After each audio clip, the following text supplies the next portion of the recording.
ये जिला कुरुक्षेत्र में लगभग 1,14,000 हेक्टेयर में धान की बिजाई होती है, जिसमें से लगभग 20,000 एकड़ में धान की सीधी बिजाई भी होती है।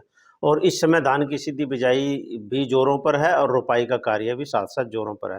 क्योंकि 15 जून के बाद हमारी धान की सीधी बिजाई और रोपाई दोनों स्टार्ट हो जाती है, और धान की सीधी बिजाई तो उससे पहले ही स्टार्ट हो जाती है। तो मैं किसान भाइयों से अनुरोध करूँगा कि जो अभी भी धान की सीधी बिजाई कर रहे हैं या करना चाहते हैं, तो 1-2 दिन है वो कर सकते हैं।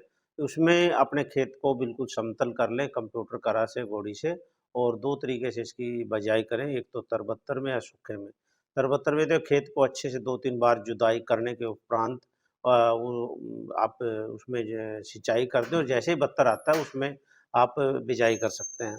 और सूखे में बिजाई करने उपरांत तुरंत पानी दे दें। तो ये हमारे गाँव-गाँव में इस पर तकनीकी सत्र भी आयोजित किए जा रहे हैं। ज़्यादा जानकारी आप 1-2 घंटे के सेशन होते हैं, वहाँ पर आप प्राप्त कर सकते हैं। उन सब जितने भी तकनीकी सत्र गाँव में आयोजित किए जा रहे हैं, वहाँ पर आप लेकर जानकारी ले सकते हैं। तो और पिछली बार कितने कितने एकड़ में बिजाई-विजाई की गई थी? अब की बार क्या कुछ टारगेट मान के चल रहा है कृषि विभाग? हाँ, देखिए, धान की सीधी बिजाई का पिछली बार हमारा 20,000 का टारगेट था, लेकिन जब हमने ग्राउंड पे वेरीफाई किया, वो एक्चुअल वेरिफिकेशन में हमारा लगभग 8,000 एकड़ वेरीफाई हुआ था, और जिसकी प्रोत्साहन राशि हमने अभी कुछ ही दिन पहले सभी किसानों के खातों में डाल दी है। इस साल धान की सीधी बिजाई की प्रोत्साहन राशि जो है पिछले साल से ₹500 बढ़ा दी गई है, यानी ₹4500 कर दिया है। पिछले साल 4,000 थी, अब की बार ₹500 बढ़ा के देने की कोशिश की जा रही है, किसानों को समझाया जा रहा है, जागरूक किया जा रहा है।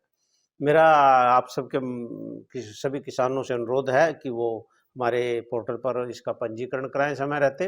पंजीकरण उपरांत आप इसकी बिजाई करें।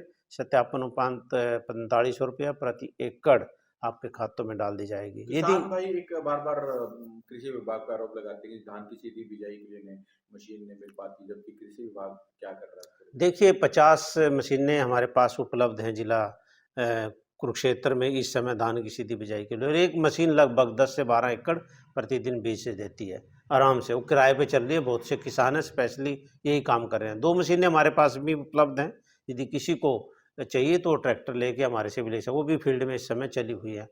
अभी हमने पोर्टल खोला हुआ है, धान की सीधी बिजाई यदि कोई किसान लेना चाहता है, तो 50% अनुदान पर हम उसको उपलब्ध करवा रहे हैं। 40 से 50,000 रुपये जो भी आदि कीमत है वो ले लें, चाहे वो 11 टाइन की है, 13 टाइन की, अलग-अलग रेट्स हैं, तो वो ले सकते हैं, पोर्टल पर आवेदन कर सकते हैं। कहीं किसी की कोई मनाही नहीं है, कोई लक्ष्य नहीं है, पहले आओ पहले पाओ, छूट पर हैं, सभी को देंगे। तो कहीं न कहीं भूमि का दोहन नहीं हो रहा है कि सरकार कह रही है कि धान और गेहूँ से दूर हटें, ट्रॉपिकल सेक्टर की तरफ बढ़ें, दूसरी खेती करें, हाँ, भूमि का देखिए, दोहन है तो पानी लेवल भी काफ़ी बिल्कुल, बढ़ गया है। इसके लिए भी सरकार साथ-साथ प्रयासरत है एक तरफ। एक तरफ तो रोपित धान से धान की सीधी बिजाई की तरफ डाइवर्ट कर रहे हैं, क्योंकि धान की सीधी बिजाई में 25% पानी बचता है, और प्रोत्साहन राशि भी दे रहे हैं। और जो शुरुआती खर्चे हैं, 5 से 6,000 रुपया, कि धान की पनीरी बीजना, उसको उखाड़ना, फिर रोपित करना और पडलिंग करना, ये सारे खर्चे भी बचते हैं। तो कुल मिला के स्टार्टिंग में 10,000 रुपये प्रति एकड़ धान की सीधी बिजाई पे किसानों को बच रहा है, तो इधर पानी की बचत के लिए यहाँ हमारे हैं। दूसरा कि हमारे किसान वाटर गजलिंग क्रॉप जो धान है, ज़्यादा पानी लेती है, 22 से 23 सिंचाई कम से कम लगती है इसमें, तो उसको भी देखने के लिए कि हमारा ये पानी कैसे बचे, मेरा पानी मेरी विरासत स्कीम भी हमारी सरकार लेके आ रही है, कि धान को छोड़कर अन्य जो भी फसलें हैं, बागवानी की या फिर दलहनी फसलें, मक्का, आपकी इस तरह की जो फसलें हैं, चारे की फसलें, वो लगा सकते हैं, बशर्ते कि उसमें पिछले साल धान हो।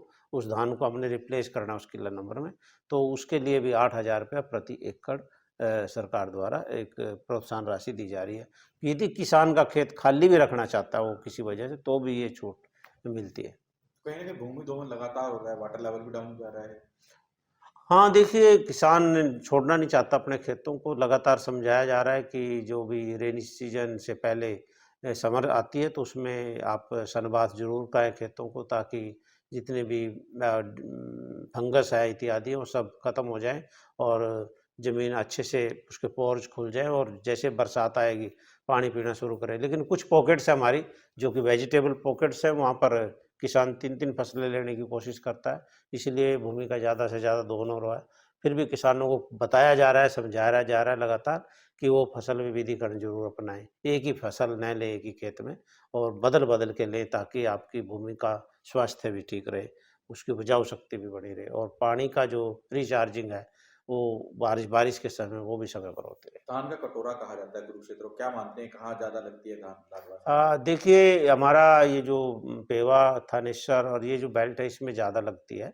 लाडवा, शाबाद में वेजिटेबल का मिक्स एरिया है, वहाँ पर पूरा डाइवर्सिफ़ाइड एरिया बबैन, लाडवा आपका शाबाद में।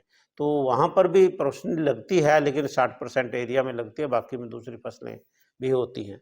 लेकिन ये जो थानेसर, पेड़। इस्माइलाबाद, पेवा का एरिया है, यहाँ पर ज़्यादा धान लगती है और ज़्यादातर हाइब्रिड या फिर पीआर वैराइटीज़ का ज़्यादा है ये हमारे कुरुक्षेत्र में, क्योंकि अभी किसानों को लग रहा है कि हमारे पास मीठा पानी है पीने का, तभी वो लगाए जा रहे हैं। बासमती हमारे यहाँ नामात्र ही है, बासमती बहुत कम लगती है।